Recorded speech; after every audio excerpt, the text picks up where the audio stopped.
What's going on, everybody? TG here, back with another video. Hope you guys had a great, relaxing weekend. The market is back, and a lot of stocks are soaring today, especially Tesla, because ARK Investment came out with a $3,000 price target by 2025. Cathie Wood broke it down and talked about why she believes Tesla stock will hit $3,000 a share by the year of 2025. Now, there was also some news regarding Tesla over the weekend in regards to China. China came out and restricted military and state employees to use Tesla vehicles, citing concerns that Tesla cars could be sources of national security leaks, in the sense that Tesla is storing the data, recording the data, and potentially leaking the data to U.S. or whatever other entity that is interested in acquiring said data.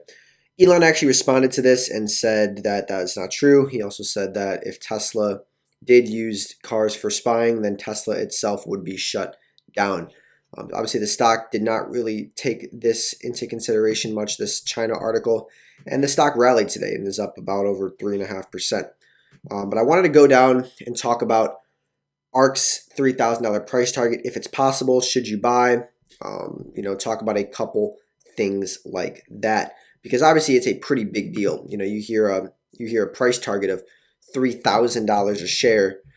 That's a lot. That's a big price target, and a lot of people do believe that is possible for Tesla.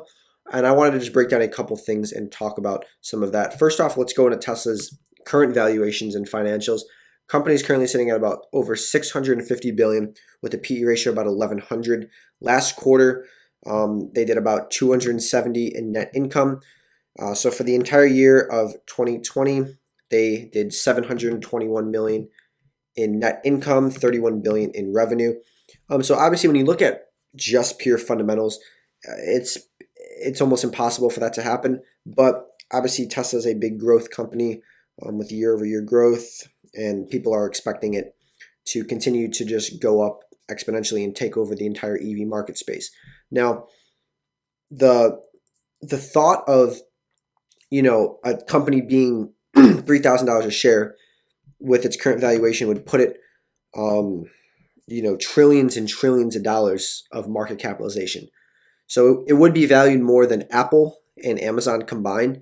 And a lot of people are obviously freaked out about that. Like, oh, how can a company that doesn't even do $1 billion a year in profit somehow be worth more than a company that does, over hundreds of billions combined in profit? So you break down and you talk about it long term, and I'm going to try to be as unbiased as I can, and just simply talk about pure facts and statistics. So before any of you guys attack me for saying, oh, he's a Tesla bull or he's a Tesla bear, I don't have any positions in Tesla. As you guys can clearly see, I am all in Apple, Amazon, Alibaba, CLII, CVM, Facebook, NVIDIA, and PLTR. These are my only positions, and these are going to be my only positions for a while. And but let's go into what this is talking about. So essentially, the company would be worth about $3 trillion based on the outstanding shares. And ARK expects that there's a 50% chance of Tesla achieving full autonomous driving within 5 years. So the autonomous driving is the self-driving, for those that aren't familiar. And essentially, they're trying to make a robo-taxi service as well. So trying to get that market share of the Ubers and Lyfts and doing their own thing. Just a robotic taxi that, picks you up at your destination and brings you to where you want to go. It also added Tesla's insurance business into its model. So another way of getting more cash flow for the company. But we obviously know Cathie Wood. Cathie Wood came out a long time ago and gave Tesla a $4,000 price target pre-split. And she was right. She was right about that. And people called her crazy. People thought it was stupid, but the stock did hit that. The stock rallied insane. And the question is, will it continue? It's hard to see a company go up more than it already has when it's sitting at such a high valuation already. I mean, you're talking 1100 PE ratio. That's huge. I mean, that's more than just spec. That's way more. You obviously look at the fundamentals. Only $721 million the company made, and it's worth $650 billion. It's a little alarming to see numbers like that. But Cathie Wood does talk about a lot of different things that could potentially make the company, just continue to rise more and more. I mean, last year we saw the stock rise 740%. The best performance clearly on the S&P 500, just incredible growth. But for the company's insurance product that we've been talking about, that actually began in 2019 of August, is only available in Cali.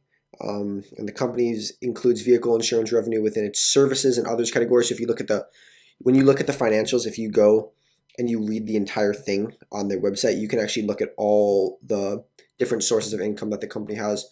And, they think that business model is just going to continue to grow and grow and grow, because that last year, all of that business combined was 7% of their total revenue. So they're expecting if, it goes worldwide, it's going to be a lot more.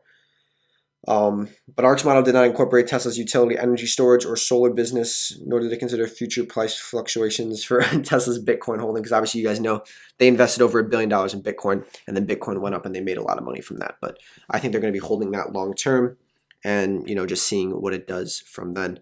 Now, probably the most important aspect of looking at electric vehicles is market penetration. What companies are getting the most out of their cars, who is buying the most, and who is taking up the most space in each country.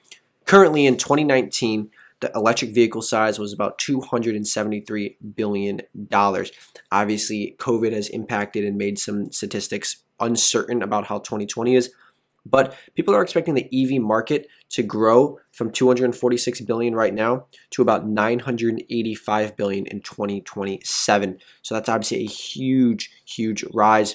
And they're obviously saying this based on a couple things: the rise in fuel prices, the environmental concerns, government regulations, and just an overall change and rotation from oil and natural gases to, electricity and renewable energy sources. So a couple interesting statistics to look at is the Asian Pacific electric vehicle makers. They're clearly going up a lot, and they're forecasting, very significant growth, especially in between 2025 and 2027 compared to what it is now. Obviously, these are just estimates, but these are based on a lot of different things and a lot of different driving factors, such as governments.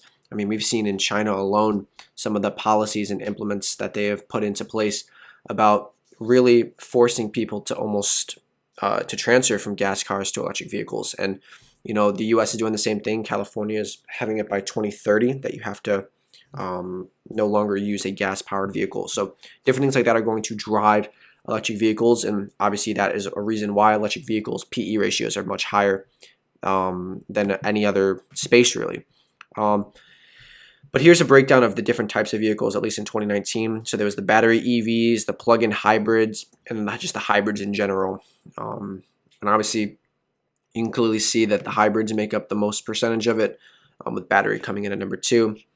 And the current market share of Asia Pacific was $146 billion in 2019. And they talk about some of the key players in this.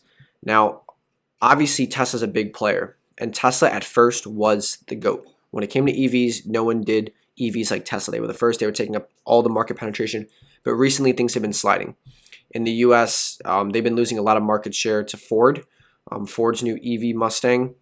And they've been crumbling in Europe because of Volkswagen. Volkswagen has been dominating the EV space. And they want to continue that, obviously. So it's going to be hard for Tesla to keep up, because Tesla was at first way in the lead. But as there's so much competition now with so many different players in this EV race, it seems like a new EV company is coming out every single day. And, obviously, the more diluted the market is, the less market share each company is going to get. So, when you see this, it's a little alarming to some companies that have, PE ratios of over 1100, when they're getting beat and they're getting taken over from different companies. So obviously this is just based on a couple things. It's not, no one knows. No one actually knows what Tesla's going to do. If Tesla doesn't implement and invent a vehicle that's only $25,000 that they said they would, in the US, that's going to be huge, and I think that's going to be really big. But as of right now, they haven't, and their only vehicles are pretty darn expensive, especially compared to some of the other ones like Ford and GM that are really picking it up. In China, there's NIO, XPEV, Li Auto, a bunch of other ones that have been coming out and doing really well, especially NIO, considering the fact that it's backed by the Chinese government. And China is obviously the biggest when it comes to the EV space. So it's going to be interesting to see what happens with this whole EV race. And I've made videos about the EV race before, valuations and breaking down fundamentals, but there's no denying that Tesla's an amazing company. There's no denying that. It's just, is it worth what it's currently valued at, which is a PE ratio of 1100 and a market capitalization of 650 something billion. And then you have people like Cathie Wood saying that it's going to go to 3,000 and have over a $3 trillion market cap. So it's going to be interesting to see what happens. Obviously, they're innovating a lot and doing a lot of great things, but like I said, there's a lot of what's it called, competition out there. So we'll have to see what happens, but hope you guys have a great day. Make sure you like and subscribe, and let me know what your favorite EV company is, what your thoughts are on Tesla, and who in the end is going to win this EV race. So have a wonderful day, guys. Glad to be back, and I will talk to you guys next video. Bye.